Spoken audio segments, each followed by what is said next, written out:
네, 한 주간 있었던 정치권의 이슈를 정리해드리는 순서 주간 이슈피 코너입니다. 김동길 기자 나와 있습니다. 김 기자 어서 오십시오. 안녕하세요. 네, 바로 첫 번째 키워드 살펴보겠습니다. 살펴볼까요? 네, 5선 쌍권. 네, 어떤 의미일까요?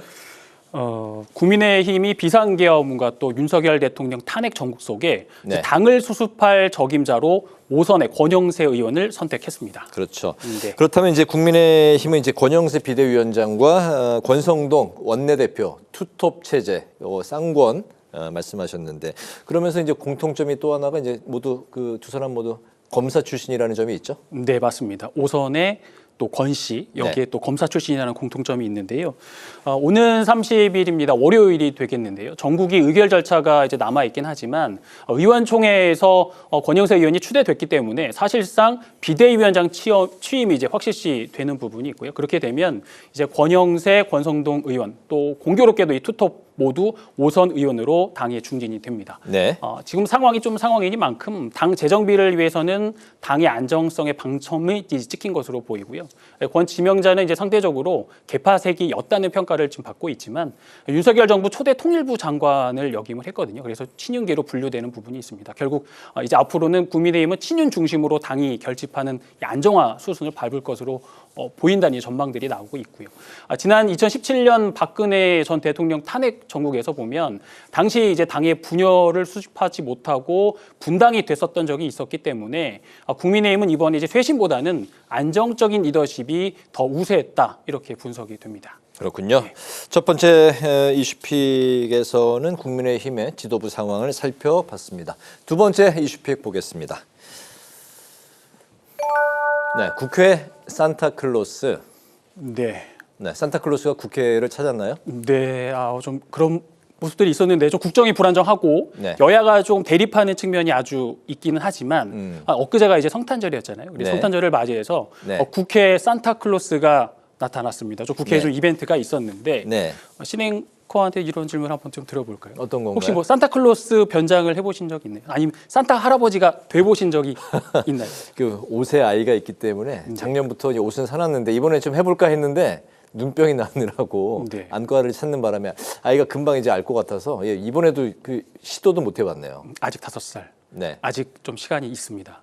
내년에는 꼭 도전해 보셨으면 내년에 좋겠네요. 알지 않을까요? 아니 모를 것 같습니다. 네. 알겠습니다. 네. 국회가 지금 좀 혼란의 연속에 있습니다. 그렇지만 이제 국회 내에서 청정구역이 있는데요. 우리 미래의 주인공이 성장하고 있는 것이죠. 바로 국회 어린이집입니다. 예, 저도 봤어요. 예. 네, 우원식 국회의장이 지난 24일이었습니다. 크리스마스 이브에 어린이집을 찾았는데요. 산타로 변장을 했습니다. 그러면서 어린아이들에게 선물을 나눠줬는데 이 이후에 우 의장이 이제 자신의 SNS에 행복한 사진들 또 함께 네. 이제 글귀를 남겼는데요. 잠깐 그 내용들을 보면 우리 아이들에게 행복한 대한민국을 만들어줘야 한다. 이런 책임들이 정말 무겁다. 뭐 이런 내용들이 있었고요. 또 현재 상황들 비상계엄과 뭐 불행이 없는 사회 또 정치가 힘이 약한 사람들의 가장 강한 무기가 돼서 일한 만큼 대가를 받고 억울한 일을 당하지 않는 사회를 만들어야겠다라는 책임이 느낀다. 이런 글들도 있었고요. 네. 저는 좀 이 부분들을 인상 깊게 봤는데 새싹들을 보면서 다시 희망이 꿈틀대고 희망은 힘이 세다는 것을 확인할 수 있도록 최선을 다하겠다. 이런 글귀들을 남겼습니다. 네.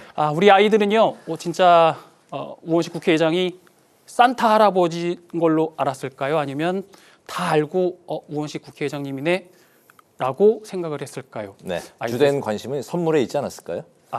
그런가요? 근데 뭐 누구로 생각하든 뭐 상관없이 굉장히 행복해했을 아이들의 모습이 그려집니다. 네. 아이들의 생각도 저는 궁금합니다. 진짜 산타 할아버지일까? 네. 네, 알겠습니다. 나이 연령에 따라서 조금씩 뭐 차이가 있었을 것 같습니다. 네. 네, 잘 봤고요. 마지막 세 번째 이슈픽 또 보도록 하죠. 안개 속 그리고 쾌청 정반대의 그 단어네요. 네. 2024년 오늘이 마지막 금요일입니다. 이제 네. 한 주가 지나고 나면 이 시간은 2025년으로 지나가는데요. 네. 2024년의 국회 또 2025년의 국회를 바라는 마음으로 안개 속 그리고 쾌청이라는 단어를 선택해봤습니다. 네, 올해 2024년 국회는 그동안 우리가 경험해 보지 못했던 그런 일들이 특히나 많이 있었죠. 네, 1년 사이에 정말 많은 일들이 있었습니다. 그 2024년 이제 국회 핵심 내용들 신속하게 좀 정리를 해보면 네. 22대 국회가 시작이 됐습니다. 여기서 이제 거대 야당이 탄생을 했고요. 국회의장과 국회 운영위원장, 법사위원장을 야당이 다 차지를 합니다. 국회 개원식에는 대통령이 참석하지 않았습니다. 이는 내년도 예산안을 위한 시정연설의 불참까지 이어졌고요. 여기에 내년도 예산안은 당초 정부 예산안에서 증액이 아닌 감액만 이루어진 예산안이 국회를 통과합니다. 또 역사에 남을 2024년 12월 3일이었죠. 비상계엄이 있었고 14일에는 윤석열 대통령의 탄핵까지 이어졌습니다. 또 오늘은 한덕수 대통령 권한대행 국무총리의 탄핵까지 이제 권한대행으로까지 가는 상황, 헌정사상 처음 있는 일인데요.